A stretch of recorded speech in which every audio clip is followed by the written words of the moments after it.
Greetings, Facebook world. So the lecture, if you were watching, you may have noticed, got cut off there at the end. My Facebook app crashed on my phone, and therefore you all missed the last 10 minutes of my presentation, which were actually critical to understanding what I was actually talking about the whole time. And so I will be recording here a brief conclusion to what I had been talking about before, just so if you have any interest, you are not left in the dark. So the video dropped when I was finishing talking about the depressing ending of the Silmarillion. I quoted the last line of the story. If it has passed from the high and the beautiful to darkness and ruin, that was of old the fate of Ardamard. And if any change shall come and the marring be amended, Manwë and Varda may know, but they have not revealed it, and it is not declared in the dooms of Mandos. And so, as I said, this really reflects the kind of despairing nature of the Silmarillion. It has a certainly tragic ending, as Tolkien lays out very clearly here. There is no hope for the future. And so in very much the same way as Beowulf ends, so too does the Silmarillion. The Silmarillion is very much Tolkien's Beowulfian story, you might say. And so the critical point here is that while it is true that Tolkien's Legendarium in the Silmarillion sense has that kind of horrible, sad ending, that is not where Tolkien leaves it. That's certainly where the Beowulf poet left it, and where Tolkien might have been inclined to leave it had he not had a sort of radical change that almost came out of nowhere.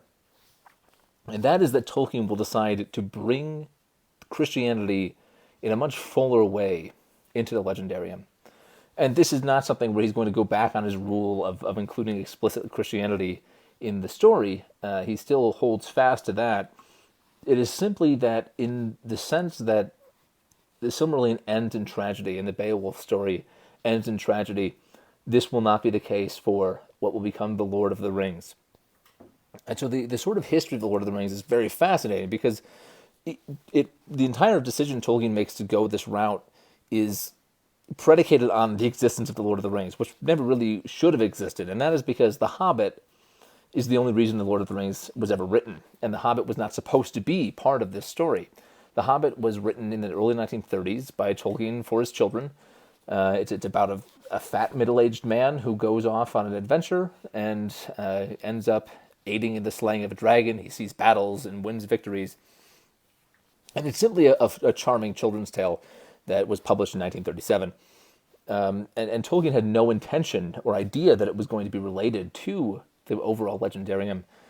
But he would say, but it proved to be the discovery of the completion of the whole, its mode of descent to earth and merging into history. And so really what goes on here is a fascinating change, which is that Tolkien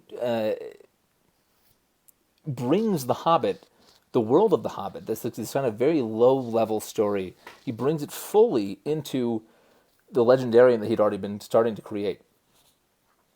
And so he says, as the high legends of the beginning are supposed to look at things through elvish minds, so the middle tale of The Hobbit takes a virtually human point of view, and the last tale blends them. And so the high legends are, of course, the Silmarillion, and the Hobbit story is, of course, The Hobbit.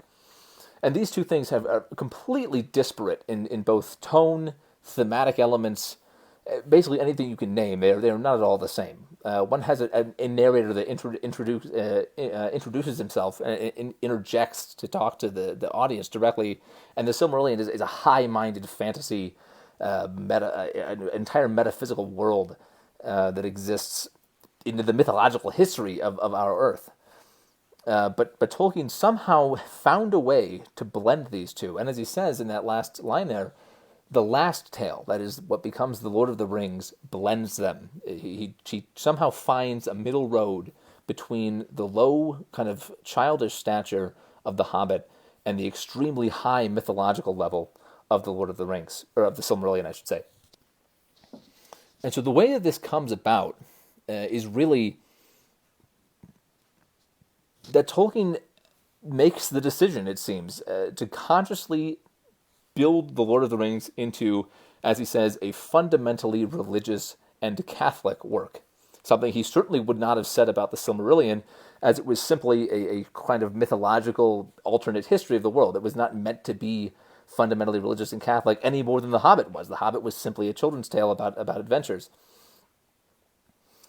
And so it's in the Lord of the Rings that Tolkien decides to make a firm step into Christianity. And again, he does not do this explicitly, but he brings in all of those elements that he describes in Odd Fairy Stories very much into the story of the Silmarillion in a way that he hadn't before.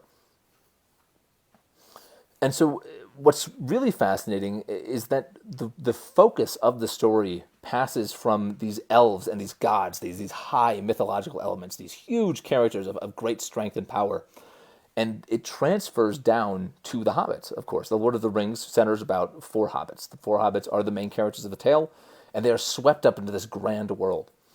And so what's really interesting about the Lord of the Rings is that it has a humanity that Beowulf doesn't have, that the Silmarillion doesn't have. It takes the Hobbit, these ridiculous little creatures that Tolkien invented, these bumbling kind of country bumpkin English countryside types from the West Midlands, and he merges them, he inculcates them into this grand mythological tale in which they have absolutely no place. They don't belong there at all. There's no, if you read the Silmarillion and you read about this grand creation myth of the world, and then you somehow cut to the hobbits, you would think it was ridiculous. It makes no sense. And so there's none of that austerity, none of that great power to be found in the hobbits. They're simply a ridiculous tiny people. But the Lord of the Rings brings them into this mythological world, because the Lord of the Rings will maintain this kind of tragic and in many ways depressing spirit that the Silmarillion is part and parcel with. It's something that is unavoidable, because the Lord of the Rings is an extension of the Silmarillion, but it is somehow also an extension of the Hobbit. And so what happens is the hobbits, in this lowly, meek, and mild state, become not Christians, but they partake of the Christian message. They are the meek inheriting the earth, you might say. They exist as people fighting against indomitable odds. They don't have any chance against the kind of awesome powers that the Silmarillion showed us in the First Age. A hobbit could no more fight off an elf than he could a dragon. It's simply impossible. But that fundamental disparity is what really allows Tolkien to delve into the Christian themes. Because a primary idea, of course, of Christianity is that you fight for what's right. You're fighting for the good at the cost of your own well-being. And so for the Lord of the Rings to become a fundamentally religious and Catholic work, you need a humanity that is simply not present in Beowulf and not present in the Silmarillion. We as people have no access really to stories like that, because we are not in that mythological world. We can admire the stories and we can be touched by them, but we're not personally going to be able to go off and slay dragons and confront gods. That's simply not who we are. But we are the hobbits. We are this very lowly people, this very, in many ways, pathetic people. We don't have great strength that is physically evident that we can go out and change and fight evil with. But nor do the hobbits. And so in The Lord of the Rings, what will happen is that Tolkien will be able to bring back everything he described at the end of On Fairy Stories, which is that the Gospels are this beautiful fairy story that sort of affirm the legitimacy of all fairy stories, including things like The Lord of the Rings.